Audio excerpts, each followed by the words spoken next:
I come out of this SmackDown very, very disappointed, I'm not going to lie. I do read the spoilers for SmackDown. There's always the chance that we're going to get a really, really shitty one. And as I say, guys, throughout the week, if there's going to be a video that gets missed, it's going to be SmackDown. Because, you know, if we get a whole show that's just full of repeat matches, I may skip it. I got really, really excited when I saw the spoilers for this week's SmackDown. And the one part that excited me the most is the part that, if it is indeed true, wasn't on the televised show. I rewound, I watched back, I watched for the exact point that the spoilers say it happened. I didn't see it. I either didn't get it in Canada, they might have edited it out, or maybe they just didn't televise it at all. But what I read, and what I am extremely excited about, was the apparent backstage segment where Sasha Banks finally wised up and dropped the anchors around her ankles known as Tamina and Naomi. If that is indeed the case, I will be celebrating. If that is confirmed on Raw next week, you know I will be celebrating. So what I am asking all of you, any of you, if it showed in the States, tell me. If you were at the show, let me know if this is legit and let me know how it went so that I can celebrate better. But it doesn't mean it was a bad show, so I gotta find something else to be the focal point of this show. We got a US title match. That's a thing.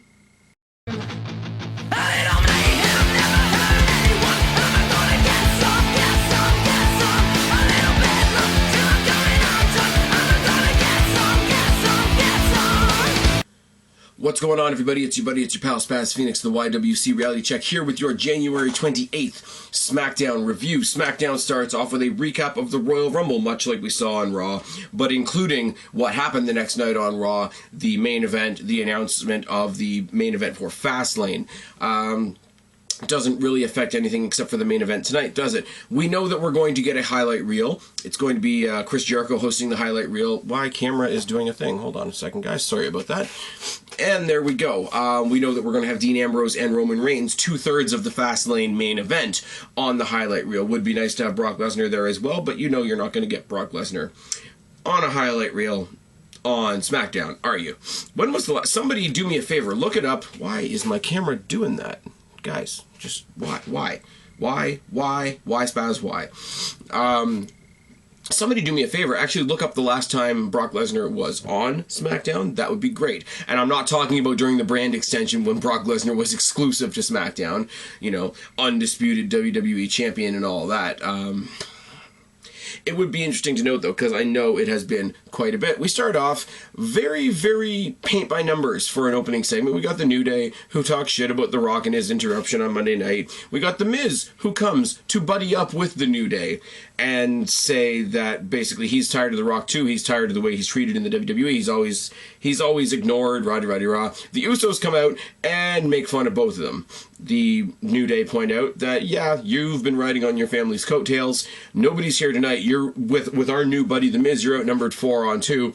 And the Usos, which I hate because it's really becoming cliche, they're like, no, we're not. We got 2 more Usos to introduce you to. One is Dolph Ziggler, which I have no problem with whatsoever, and one is Titus O'Neil, who I couldn't give a fuck about. We have a very, very, very, very, very, very predictable clusterfuck pile of people match, and the babyfaces win. Lots of super kicks. Dolph Ziggler super kicks one of the New Day into a Clash of the Titus by Titus O'Neil, and the babyfaces get the win. I don't mean to overlook this match. There's a lot of people in there that I like. It really didn't serve a purpose. It really didn't. We're dragging out this thing with the Usos and the New Day. Titus O'Neil is there for reasons. The only solace I take from this match at all is that there's been a lot of scenarios recently, including in the Royal Rumble match, that have brought Ziggler and Miz face to face, and I don't care what anybody else says. That is a rivalry I would like to see, and shoot me if you want. I would not mind Ziggler versus The Miz at WrestleMania. No titles, nothing like that. Why is my thing popping up? My computer is literally popping up right now to let me know that OKFabe posted in my group on Facebook. I will not let you guys down. I will let you know the honest to God truth. I'm only this bright on camera right now, and that may be a good thing or a bad thing, because my monitor is right here lighting me up. If I turn the monitor off, that's how dark I am. So what I have, when I'm talking to you guys, oh, now it's blue. Fan-fucking-tastic. When I'm talking to you guys, I have my monitor on, there we go. I have my monitor on over here with a blank notepad file open so that it is as bright as it can possibly be, so you can see my pretty sexy face. But I do get the pop-ups because of Windows 10 and all its magical intricacies from Twitter, from Facebook, like you do on your phone. So I just had a little thing flash across the screen right now to say that OK Fabe posted in my group on Facebook, The Wrestling Realm. So Connor, if you're watching this, if you're listening to this, if anybody that knows Connor is watching or listening to this, tell him thank you for that, and you just became part of my SmackDown review. Going on from here, I want to see Ziggler versus Miz, and if we see it at WrestleMania, I'm 100% on board for that. Probably, and I'm going to say probably, because there's only one other match that could even come close to this, one of the favorite parts of the night for me, and it was very fast and very, very hard to take notes for, much like some of my matches on the NXT review last night, was the United States Championship match between Neville and Kalisto. One thing I do have to note, with the absence of Sin Cara, they have taken the Lucha Dragons Titantron and changed it to say Kalisto. The two, when you see the silhouettes on the Titantron when they're coming out and it says Lucha Dragons, there's a Sin Cara mask and there's the Kalisto mask. They've changed it so that it's only Kalisto, and they've changed it so that it says Kalisto. What a novel idea. You've put a singles title on him, maybe give him his own Titantron. Just saying, if you bring back Sin Cara and they go back to doing the tag team shtick, cool, fine, whatever, change it back, but right now he's a singles guy. He's not by himself the Lucha Dragon, unless they want to call him the Lucha Dragon Kalisto, which I would never have a problem with either. It's a nickname, it's all good. Look at the British Bulldog, for example, but good move on their part. Now, me trying to take notes on a Kalisto Neville match makes me glad that my TV has a pause button. That's what it was. The match starts with a monkey flip by Kalisto and lots and lots and lots of crisscross and counter flip type stuff. The bulk of which is both of them on the outside. A head scissor attempt by Kalisto gets turned into a powerbomb attempt by Neville, which gets reversed back into a head scissor into the rail head first by Kalisto on Neville. It looks gross. These two fighting over the U.S. title is the perfect example of why we need the Cruiserweight division back in the WWE. We come back from commercial break and a springboard by Kalisto leads to a sit-out powerbomb by Neville. Neville is not a huge guy. He is a high flyer, but in there with Kalisto, he is the power in the power versus speed dynamic. Corner splash and boots by Neville, fast hands and feet by Kalisto, and an elbow by Neville. Super Frankensteiner by Kalisto is fucking pretty. I'm just putting that one out there. Running step-up enziguri by Neville, and lots of kicks. A boot by Neville. Neville tries to do that deadlift belly-to-back suplex that he does. He makes 2 attempts. The second one gets countered into a slightly botchy, I will admit, Salida del Sol, easy for me to say, to get the win for Kalisto. This match was great. This match, like The Miz versus Ziggler, like Jericho versus Styles on Raw, belongs on pay-per-view. Just putting that out there. The highlight reel is kind of a mashup of stuff. Jericho goes over his match against AJ Styles on Raw. He talks about his run in the Rumble. He talks about the Authority announcing the Fastlane main event. He introduces Ambrose, who brings flowers to the ring. He introduces Roman Reigns, who brings a stool to the ring. They make jokes about budget cuts and how the highlight reel doesn't really look that fancy anymore. Then they get into the story of the triple threat at Fastlane. They talk about how these two friends have to fight each other to get a world title shot, but they also have to fight a beast known as Brock Lesnar. Ambrose and Reigns, and I don't know whether this was meant to be sarcastic or not, but they kind of bicker at each other. They kind of start teasing the dissension right away, but they do it right away, which makes me think that it's done sarcastically. Roman Reigns does then go into the sort of like a big brother kind of thing, like you don't know what Roman Reigns or what Brock Lesnar can bring to the match. I've fought Brock Lesnar, you haven't, and all this type of thing, and bugs Dean Ambrose about never beating him, and rah. They talk some shit about Lesnar after talking about how great he is, which is awesome. They're eliminated by the Wyatts, who Bray Wyatt comes out and says, "We come out to promise the apocalypse, just like when we slayed the beast at the Royal Rumble." Roman Reigns has a great line when he grabs the mic, he cuts off Bray Wyatt, and he says, "Man, you're doing it again. Nobody here knows what the fuck you're talking about." Which is great. Roman Reigns calls out the entire family. Bray Wyatt says he's going to test all of them tonight. Roman Reigns, Dean Ambrose, and Chris Jericho. 4 reasons. They set up a 6-man tag team main event for later tonight. AJ Styles makes his SmackDown debut against a slightly underwhelming opponent in Curtis Axel. Curtis Axel was eliminated by AJ Styles in the Rumble. It kind of makes sense. Talks about how he was in the Rumble because of last year's bullshit for over 340-something days and 3 minutes. They go on about how they should have been trending after Royal Rumble, not AJ Styles. Obviously, in a backhanded way, pumping up all the attention that AJ Styles has been getting. But they do start the match. Elbow by Axel, dropkick and a knee drop by AJ Styles. Clothesline to the back by Axel and a mud hole and a dropkick. Axel misses an elbow. Dropkick by AJ and a splash. Second rope Pele by AJ. Looks like he might have botched it, but because he looks like he might have botched it, it looked like a more devious shot. Like, when things look less pretty, sometimes they look more effective. I've said that before. Not everything has to be crisp and clean. If it looks like it was messed up a little bit, it makes you question for a second whether somebody actually got hurt. Sometimes that can add to the match. AJ knocks out the Social Outcasts off the apron when they try to interfere. Pele, and finally, the WWE Universe is introduced properly to the Styles Clash, and AJ Styles gets the obvious win after the Styles Clash on Curtis Axel. Didn't really hurt anybody. Social Outcasts got to go out there and do their shtick before the match. They're comedy heels. They're all... Here's the thing, it's weird, because they're all over in a weird way. You've got Heath Slater, who is kind of over in the sense that everybody thinks he's a joke, but because he's a joke, there's a rumbling of people that have embraced him. Curtis Axel is great. They just keep giving him shit gimmicks, so people feel bad for him for that. Adam Rose is a product of NXT, so people embrace him based on that. And Bo Dallas is a singular white New Day. And his battle rap with Flo Rida on Raw was just comedy gold. Charlotte comes out with her dad, obviously, to face Natalya. And I'm already worried.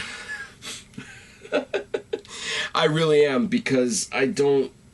You guys know how I feel about Charlotte. I've made it evident ever since coming back at the beginning of the month. Natty, I have even less reason to give a shit about, but I know they're both talented, so I gotta push through, as the case may be. Collar and elbow tie-up, and Charlotte works on the arm immediately. Snapmare and a curb stomp and a low drop kick by Natty. Boot by Charlotte, who basketballs Natty's face off the floor, which I do admit is a move that always makes me smile. Flair chops by Charlotte. Roundhouse clothesline by Natty and a German suplex.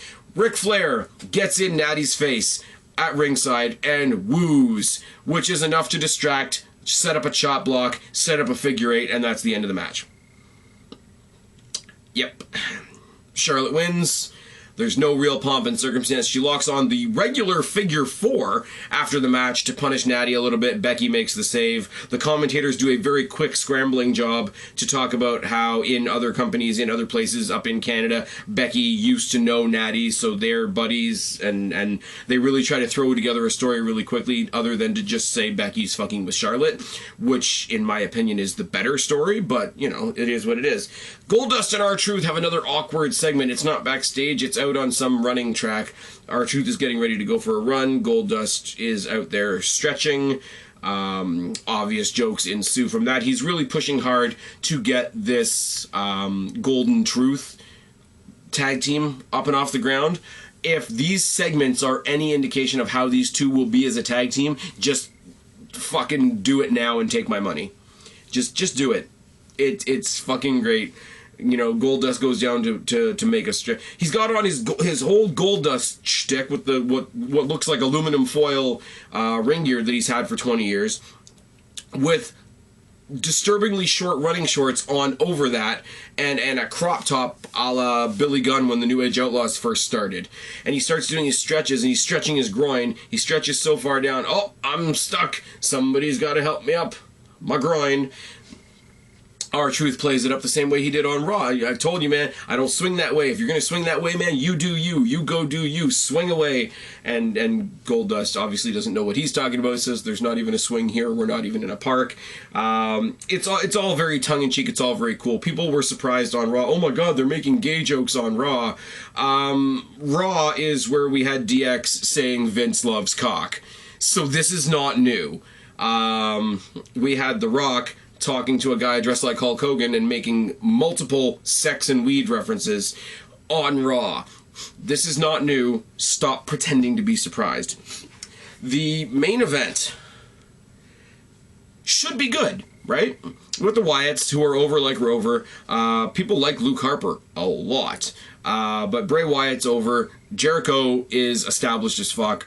Roman Reigns has his fan base, and Dean Ambrose has his much larger fan base. This match should be good. This match, much like the first match of the night, just came off like a random pile of people match. After Braun Strowman interfered, I didn't even write notes because that's how much it was just a pile of people match. But after Strowman interferes for the second time, it causes a disqualification. The babyfaces win. There's a 4-on-3 brawl. Jericho and Ambrose are taken out. There's a 4-on-1 brawl. All of them beating down Roman Reigns. Really, really, really trying to put some babyface sympathy on him. Big Show, of all people, makes the save. And here is where my brain just kind of has an aneurysm a little bit, because it's Big Show. Big Show, for reasons, has his millionth face turn. He has the stare down with Braun Strowman. Apparently this is something they're trying to build for WrestleMania 2. I don't want to see Big Show versus Braun Strowman. Fuck that. But faces stand tall at the end, because they then go 4-on-1 against the Big Show, and the other guys eventually come back in. Roman comes in, Ambrose comes in, Jericho comes in, and they all stand tall, and they're all high-fiving the Big Show, who was heel like 2 weeks ago, for reasons. It's a blue ball of a main event. I didn't like it at all. That's no play on the SmackDown blue thing. Sorry guys, I've lost my train of thought because I don't even know what to say about this main event. Why? You're trying to push Ambrose. You're trying to push Roman Reigns. If you're doing what I think you're doing with Bray Wyatt, you better be pushing him. So what's a good way to put all these guys on the next plateau? Put them in a friggin' 4-on-4 situation with the Big Show. Because wrestling. For reasons. I got nothing. This was a very, very shitty way to end what was otherwise a pretty damn good SmackDown. Like I say, somebody tell me if what I read about Sasha Banks leaving Team Bad is true. I really want to know so I can celebrate properly. Other than that, let me know what you thought about this SmackDown. I've been Spaz, your YWC Reality Check. Subscribe up there, talk down there, start a conversation, keep all these conversations going. Don't be a stranger, I'll talk to you right now.